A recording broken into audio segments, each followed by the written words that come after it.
Assalamualaikum warahmatullahi wabarakatuh. Perkenalkan, saya Bidang Fitri. Pada hari ini saya akan sharing materi tentang KB. Pada hari ini saya akan sharing arti KB, manfaat KB, dan macam-macam KB. Yang pertama, saya akan menjelaskan arti dari KB itu sendiri. KB adalah singkatan dari keluarga berencana yang merupakan salah satu program pemerintah untuk mengurangi populasi penduduk Indonesia serta untuk memberikan jarak kelahiran pada ibu. Nah, sistem kerja dari KB ini prinsipnya adalah mencegah terjadinya ovulasi dengan cara mencegah pertemuan sel sperma dan sel telur dalam rahim. Macam-macam KB ada apa saja? Macam-macam KB ada dua. Yang pertama hormonal dan non hormonal. Yang pertama saya akan bahas yaitu macam-macam KB yang non hormonal. Yang pertama yang non hormonal ada KB kondom. Nah, biasanya ibu-ibu sudah familiar ya dengan KB kondom. KB kondom ini adalah KB yang berasal dari bahan latex. Biasanya digunakan oleh laki-laki. Nah, ini manfaatnya yaitu untuk mencegah terjadinya penularan penyakit seksual atau HIV dan AIDS. Nah, KB kondom ini manfaatnya selain mencegah penyakit yang menular, yaitu dia tidak mempengaruhi dengan siklus haid dan kenaikan berat badan ibu-ibu semua. Tapi selain ada manfaat, KB ini juga ada kekurangannya, yaitu dia efektivitasnya belum tinggi, jadi masih kurang. Kenapa? Karena masih ada kemungkinan terjadi kebocoran pada saat kondom ini digunakan. Jadi masih ada kemungkinan sperma ini masuk ke dalam rahim yang menyebabkan kehamilan. Selain KB kondom, ada juga KB kalender. Nah, KB kalender ini sistemnya adalah dengan cara perhitungan terakhir ibu-ibu haid.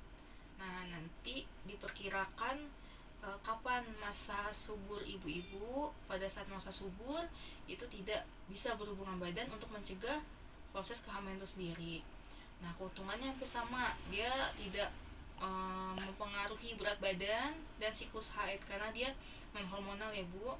Tapi untuk kelemahannya yaitu kalau KB kalender, jika ibu-ibu lupa atau salah perhitungan untuk masa suburnya, itu bisa menyebabkan kehamilan. Nah, selain KB kalender, kita juga ada KB IUD. Nah, KB IUD itu adalah KB yang digunakan atau dimasukkan ke dalam rahim ibu. Dia bentuknya koperti kebanyakan ya Bu ya. Mungkin ibu sudah banyak familiar, dia bentuknya koperti yang terbuat dari bahan tembaga. Nah, ini dia caranya dimasukkan ke dalam rahim ibu untuk mencegah terjadinya ovulasi, yaitu pertemuan sel telur dan sel sperma pada dalam rahim ibu. Nah, keuntungan IUD ini ada banyak juga nih. Yang pertama, dia tidak mempengaruhi berat badan, kenaikan berat badan ya Bu ya. Yang kedua, tidak mempengaruhi siklus haid. Nah, yang ketiga, dia bisa digunakan untuk jangka panjang, bisa lebih dari 5 tahun. Ini aman ya Bu ya. Serta IUD ini juga aman digunakan untuk ibu-ibu yang mempunyai penyakit hipertensi. Ini aman digunakan. Serta KB IUD ini dia kalau untuk kekurangannya mungkin ada biasanya timbul bercak darah untuk pertama kali pemakaian. Nah, yang kedua, karena IUD ini dimasukkan ke dalam rahim, jadi pada saat pertama kali dimasukkan ke dalam rahim, mungkin perut-perut ibu-ibu ini kalau memakai IUD akan terjadi mulas ya atau nyeri. Nah, biasanya pada saat setelah pemakaian IUD, bidan akan memberikan obat untuk mengatasi anti nyeri tersebut. Nah, setelah itu KB IUD ini kelemahannya mungkin keluar menstruasinya pada saat haid itu agak lebih banyak pada hari pertama saja. Tapi nah, ini efektivitas IUD ini dia besar, lebih dari 90%, dan bisa digunakan untuk ibu-ibu yang usianya lebih dari 30 tahun. Ini aman nih Bu untuk dipakai kalau untuk IUD. Nah, selain IUD, untuk KB yang non hormonal ada juga namanya KB vasektomi. Nah, KB vasektomi ini biasanya dilakukan oleh dokter spesialis.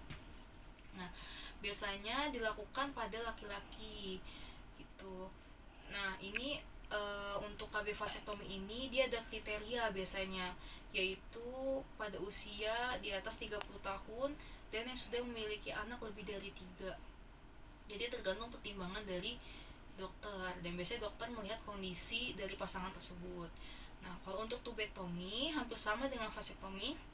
Tubektomi ini adalah alat kontrasepsi yang dilakukan kepada wanita.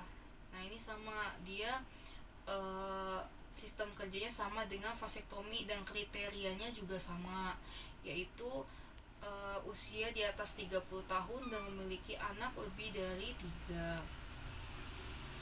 Setelah itu, setelah vasektomi, tubektomi, IUD, kalender, dan kondom, itu semua adalah KB yang non hormonal. Untuk KB yang hormonal itu ada KB pil. Nah, KB pil itu adalah KB yang berbentuk seperti obat atau pil ya. Nah, ibu-ibu biasanya sudah tahu juga nih. Nah, ini efektif apabila ibu-ibu tidak lupa meminumnya atau tidak terlewat. Nah, tapi itu efektivitasnya juga tidak besar karena itu tadi dia hormonal. Kelebihannya bisa mencegah kehamilan, tapi kekurangannya yaitu mempengaruhi siklus haid karena dia hormonal. Nah, yang kedua bisa mempengaruhi kenaikan berat badan ibu-ibu, dan yang ketiga apabila ibu lupa minum itu bisa menyebabkan kehamilan. Nah, setelah pil KB ada KB suntik. KB suntik ini ada 2, KB suntik yang 1 bulan atau KB suntik yang 3 bulan. Nah, biasanya untuk ibu yang masih menyusui, apabila ingin menggunakan KB suntik itu biasanya lebih aman KB yang 3 bulan gitu. Jadi kalau ibu-ibu yang masih menyusui ingin ber-KB suntik, saya sarankan yaitu KB suntik yang 3 bulan. Nah, untuk kekurangan KB suntik ini apa? Yaitu karena dia hormonal, ya dia akan menyebabkan atau mempengaruhi siklus haid.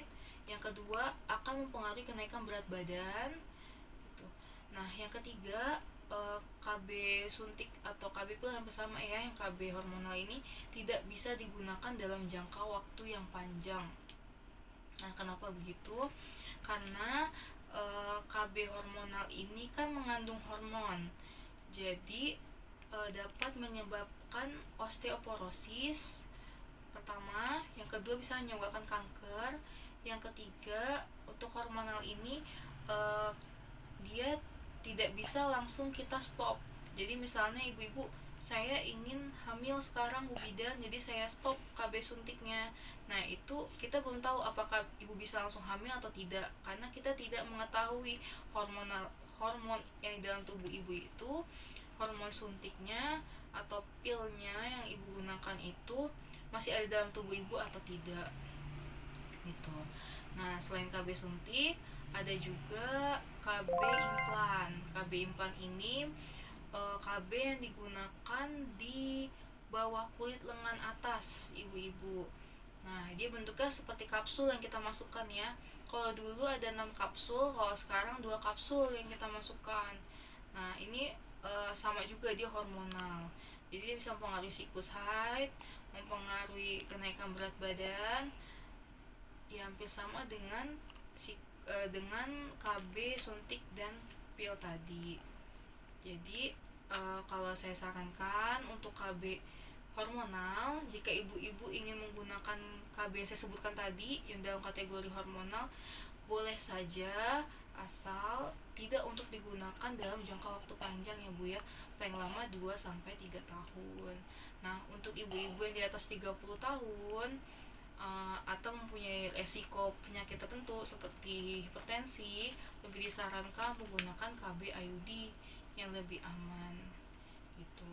Demikian saran dari saya, semoga bermanfaat materi yang saya sampaikan untuk ibu-ibu. Apabila kurang jelas atau ada yang salah, masih ada yang salah, mohon dimaklumi dan dimaafkan. Nah, demikian dari saya.